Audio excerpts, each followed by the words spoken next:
Anyway, yes, my name is Ringo, and I mean, I have to thank, I have to start to thank, the start of the thanks is with Barbara, because last year, out of the blue, we decided we would archive my stuff. We did it in a very charming way, not too heavy. And then, out of the blue, like in life, in my life it seems, Bob asked, could we have a meeting, and then mentioned, let's have a Grammy Museum of Ringo. So it just fitted in. We did have to work a lot harder after he said that. A lot faster, because he had a date on it. We were like, oh yes, there's a shirt. But anyway, the most incredible thing about putting it together was I found so much stuff I didn't know I had. I'd like to thank two assistants I've had over the years who put it in hanging bags and in boxes and in trunks, and it was like, in several places on the planet, and we pulled it all together. But I did not personally think, oh, I've got to save that, I've got to do this, I've got to look after it. Sort of tossed aside in many ways, a lot of it. But when we started looking, and what we found was incredible. And, I like to mention that we were looking through stuff and putting it away, and there's lots of other people who were helping us out. And then I had these two boxes from my mother. My mother died in '86, and I took these two boxes away, and I did not open them till last year. I thought, well, we better look in there. And it was like Aladdin's cave. She had, first of all, the great letter I got from Rory Storm, shows you what it was like in those days. He's written to me to tell me we're playing on Thursday night. Because he didn't have these, and we didn't have a phone. And so he says, we're playing Thursday night at the Jive Hive. I'll bring your cymbals and your money. And so, of course, I went. Because I didn't have a car. It was very difficult for a drummer in those days. We didn't have a car. And I'd take the snare drum to the gigs. And I'd beg a drummer who got his whole kit there, let's use your kit, man. I'd use my snare and his kit. And sometimes they said yes, and sometimes they said no. And then when I did get a car and would be able to take my kit to the venues, other drummers would ask me, can I use your kit, man? I said, sure. And just for the musicians in the audience, I said to some guy, yeah, you can use the kit. And he sat on the drum stool, and he put his foot on the beater of the bass drum beater. And it was like he thought he was starting a motorbike. And so I just said, excuse me. Get off. But anyway, that's how it was. And I don't know what else to say. I think I'll just wait for the questions. I'm real happy that we have this exhibit. I thank Barbara, Bruce Sugar, sound, Brent Carpenter, Scotty photographed everything for us. A lot of people are involved. I'd like to say I did it all, but I got a lot of help. So I'm just going to wait for someone to ask you a question. Your hands up. Yes, I'm wondering if you can just talk about what it means to see your work here and to have an exhibit here at the Grammy Museum in your name. What it means here, we should have someone going around with a mic. What it means here to have an exhibit here at the Grammy Museum, well, it's the only place, isn't it? I'm a musician. It should be here.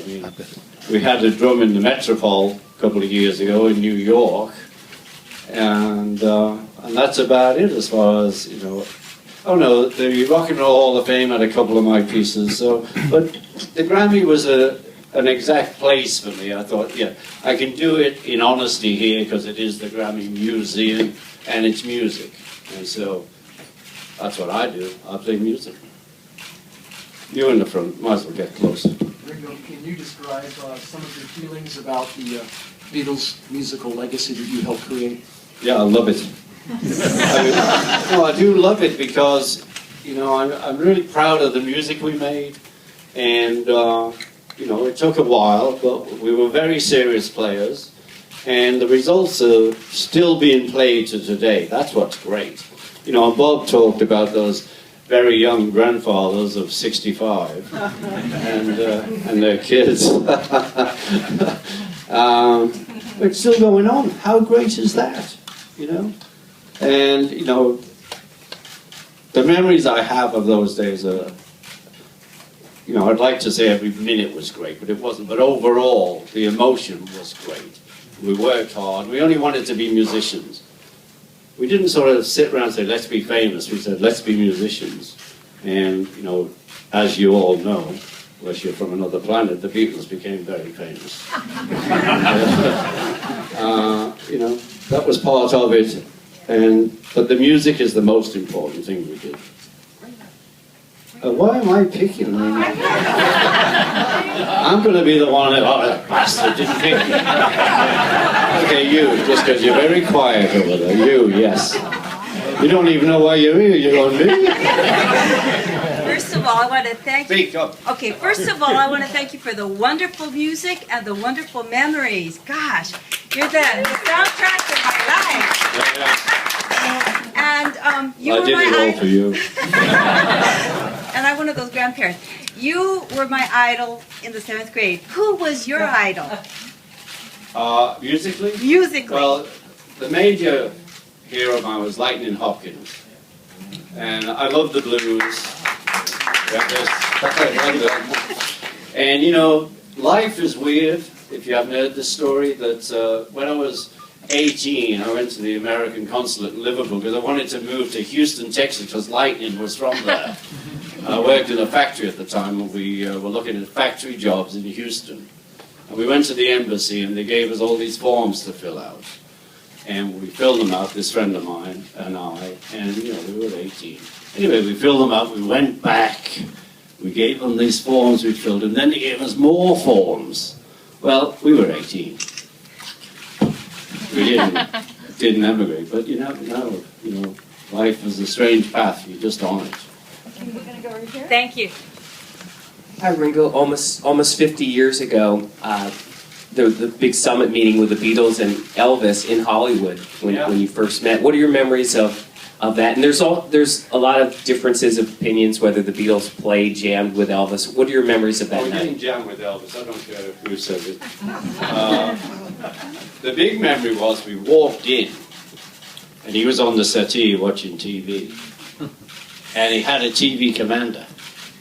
And it was like, wow, you know, well, we had, you know, Elvis, we were fans of Elvis. I mean, you know, when he came in, he was just incredible. And for me, you know, I came in with Bill Haley and a lot of other guys, but they all seemed like your dad. And Elvis, for me, was the first one who wasn't like my dad. A couple of years older, that's all. Right here. You know. So anyway, they're the big memories, and we didn't jam, and we didn't really play American football, though him and his guys did. We didn't know how to play that. Hi, Ringo. Hi. When is Let It Be coming out on DVD or Blu-ray? Let It Be on Blu-ray. What the fans want it. Yeah, what day is it? Any minute now.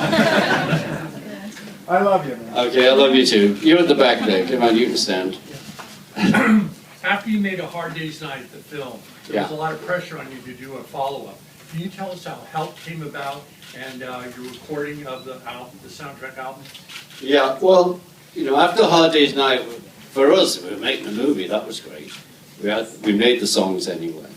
And then they thought maybe we'll make another one in colour.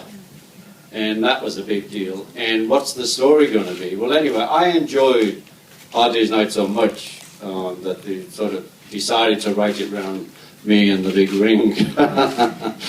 How far out is that? And anyway, you know, the music, okay, we've got a job, you know. We didn't really specifically make it, oh, this will move that plot on, you know, like they do now.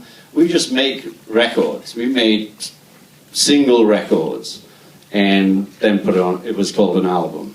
So there was no like real thing. John was in that state of mind when he wrote Help. And I think he's quoted it many times. And he said, well, how were you feeling emotionally? And I said, well, I did Right, help. Time for one more question? First of all, Ringo, on behalf of the readers of Classic Drummer Magazine, Classic drummer, baby. yeah, congratulations to your election to the Classic Drummer Hall of Fame. Yeah. Readers like to say thank you and congratulations. Okay, I think thank you. Thank you. And the question I have is, when you were collecting all these artifacts and going down memory lane, what did Richard Starkey learn about Ringo Starr?